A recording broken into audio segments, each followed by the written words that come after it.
Hello students, so today we are going to study a new story in moral education. Name of this story is Work and Money. I am going to explain you the story. Let's get started.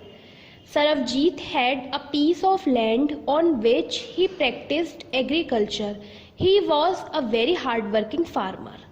तो यहाँ पर एक story है. Story में जो पहला character है यानी कि जो पहला पर्सन है जिससे स्टोरी स्टार्ट हो रही है उसका नेम है सरबजीत. वो एक फार्मर था. उसके पास खेत थे और वो वहाँ पर जाकर खेतों में अपना खेती का काम करता था.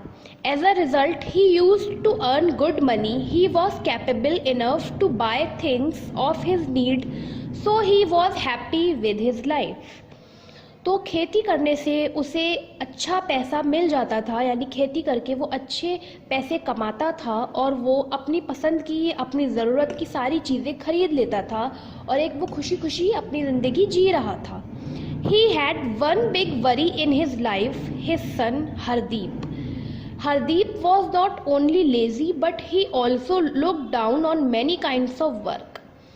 लेकिन सरबजीत बहुत सब कुछ सही चल रहा था सरबजीत की लाइफ में, लेकिन एक उसकी सबसे बड़ी वरी थी, सबसे बड़ी परेशानी थी और सबसे ज़्यादा वो चिंता करता था. किसके लिए? अपने बेटे के लिए. और बेटे का क्या नेम है? हरदीप.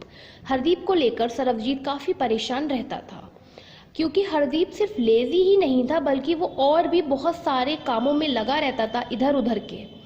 ही treated the other boys badly. One day he threw away a simple gift given to him by a shepherd boy. Sarabjit grew angry. Hardeep जो है वो बहुत बैड बॉय था. वो दूसरे लड़कों के साथ यानी कि जो और बच्चे उसके साथ होते थे उनके साथ मिसबिहेव करता था, उनको बहुत बुरी तरह ट्रीट करता था. एक दिन एक शेफर्ड बॉय ने यानी कि वहीं खेतों में जो काम करने वाले चरवाहे लड़के होते हैं उनमें से एक बॉय ने हरदीप को एक गिफ्ट दिया और हरदीप ने उस गिफ्ट को फेंक दिया. ये देखने के बाद सरबजीत बहुत गुस्सा हो गया. Sarabjit called his son and said. Sarabjit ने अपने बेटे को बुलाया यानी हरदीप को बुलाया. From now on you must earn your every meal. Work and bring back 10 rupees if you want your next meal. तो सरबजीत बहुत गुस्सा हो गया. सरबजीत ने हरदीप को बुलाया, अपने बेटे को बुलाया और कहा, आज से और अभी से तुम अपने खाने के लिए खुद कमाओगे. 10 रुपीज़ जो है तुम्हें जाना है और 10 रुपीज़ कमा के लेकर आना है, तभी तुम्हें तुम्हारा खाना मिलेगा. अब Hardeep did not know what to do. As he wandered down the road he met his grandmother. Hardeep को कुछ भी समझ में नहीं आ रहा था कि अब वो क्या करे, कैसे पैसे कमाएगा, कुछ समझ नहीं आ रहा था. वो रोड की तरफ रोड साइड खड़ा हुआ था और देख रहा था, तभी उसे उसकी ग्रैंड मदर दिखी. She gave him a 10 rupee note and said, here buy yourself something. उसकी जो ग्रैंड मदर है वो उसे दिखती हैं और ग्रैंड मदर हरदीप को एक 10 रुपी नोट देती हैं और कहती हैं कि जाओ अपने लिए कुछ भी खरीद लो. Hardeep ran home with the money but his father said throw it away. Hardeep was puzzled but he did as he was told. तो हरदीप को 10 रुपीज़ मिल जाते हैं, ग्रैंड मदर दे देती हैं. हरदीप वो 10 रुपीज़ लेकर घर जाता है और घर जब वो पहुंचता है तो उसके फादर कहते हैं नहीं, ये 10 रुपीज़ जो है इसे फेंक दो. तो हरदीप बहुत ज़्यादा पजल्ड हो जाता है कि समझ में नहीं आता कि ऐसा क्यों बोल रहे हैं उसके फादर, पर जैसा वो बोलते हैं हरदीप वैसा ही करता है. Now go once again and earn something said father. तो फादर कहते हैं हरदीप से, अब दोबारा से जाओ, एक बार फिर से जाओ और कुछ पैसे कमा कर लेकर आओ. Hardeep set out again. Hardeep फिर से बाहर जाता है. This time he met a friend. Here the friend said giving him a 5 rupee coin, here is the money I borrowed from you last week.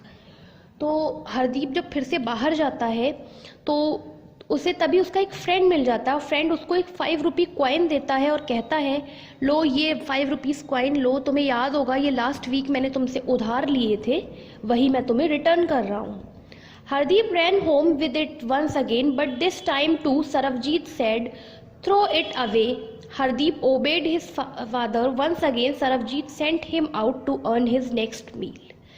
तो हरदीप का जो फ्रेंड उसे 5 रुपये का कॉइन देता है, वो 5 रुपये का कॉइन लेकर हरदीप घर जाता है और अपने फादर को दिखाता है। लेकिन फादर जो है यानी सरबजीत जो है वो उससे कहते इसे फेंक दो और फिर से जाओ, कुछ अर्न करके लाओ, कुछ पैसे कमा कर लाओ अपने खाने के लिए। This time an old women stopped him near the market. इस बार मार्केट में जहाँ पर हरदीप होता है वहीं पर एक ओल्ड वुमेन आती हैं उसके पास और कहती हैं, child can you carry my bags up to my house, she ask, I am too tired and they are heavy. तो जो ओल्ड वुमेन है वो कहती हैं हरदीप से कि can you please carry my bags, क्या तुम मेरे जो बैग्स हैं इसको कैरी कर सकते हो मेरे घर तक, मैं बहुत ज़्यादा थक गई हूँ और ये बैग्स बहुत ज़्यादा हैवी हैं। Hardeep picked up the heavy bags and followed her. When they reached her house, the old woman thanked him and gave him some money. तो जब हरदीप और वो ओल्ड वुमेन पहुंचते हैं घर पर, तो वो जो ओल्ड वुमेन है वो थैंक यू बोलती है हरदीप को और कुछ पैसे देती है। At home Hardeep showed his father the money. फिर हरदीप घर पहुंचता है और अपने फादर को वो मनी दिखाता है। Again his father said, throw it into the dustbin. But this time Hardeep said, Father, I got it for carrying an old woman's bag. It may be a small amount, but I earned it. I want to keep it. तो जो old women पैसे देती हैं हरदीप को, उसे उन पैसों को लेकर हरदीप घर पहुंचता है, फादर को दिखाता है और इस बार भी फादर बोलते हैं कि हरदीप इसे फेंक दो। तो हरदीप कहता है, नहीं फादर, इस बार मैंने ये पैसे कमाए हैं खुद से, एक ओल्ड वुमेन के बैग्स मैंने कैरी किए थे और इन रिटर्न मुझे ये अमाउंट मिला है, मैं ये अमाउंट रखना चाहता हूँ। Sarabjit smiled and said, now go have your dinner, you know now the value of money that is earned. तो सरबजीत स्माइल करते हुए कहते हैं कि ठीक है, जाओ अब जाकर डिनर करो, अब तुम्हें समझ में आ गया होगा कि पैसों की क्या वैल्यू है। The shepherd boy's gift was bought out of money that he had earned. It was precious. तो shepherd boy का जो गिफ्ट था वो बहुत ही ज़्यादा प्रीशियस था क्योंकि वो उसने खुद के पैसों से, खुद के कमाए हुए पैसों से उसे मिला था। Hardeep's eyes filled with tears. I understand now, he said. All kinds of work are important and money that is earned is priceless. तो हरदीप की आंखों में अब आंसू आ गए थे और वो समझ चुका था कि किसी भी तरीके का काम हो वो इम्पॉर्टेंट होता है, कोई भी काम छोटा या बड़ा नहीं होता है।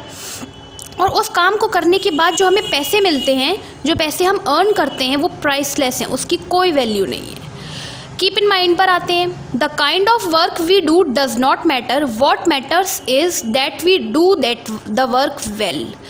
तो क्या वर्क कर रहे हैं हम, ये इस बात का कोई मतलब नहीं है कि क्या वर्क है, किसी का कोई कॉबलर है, कोई वॉचमैन है, कोई टीचर है, तो ये बात अहमियत नहीं रखती है इतना। पर जो बात मैटर करती है, जो बात इम्पॉर्टेंट है, वो ये है कि हम उस काम को कितनी अच्छी तरह कर रहे हैं। हर इंसान को अपने काम में ऑनेस्टी रखनी चाहिए और अपने काम को अच्छे से करना चाहिए।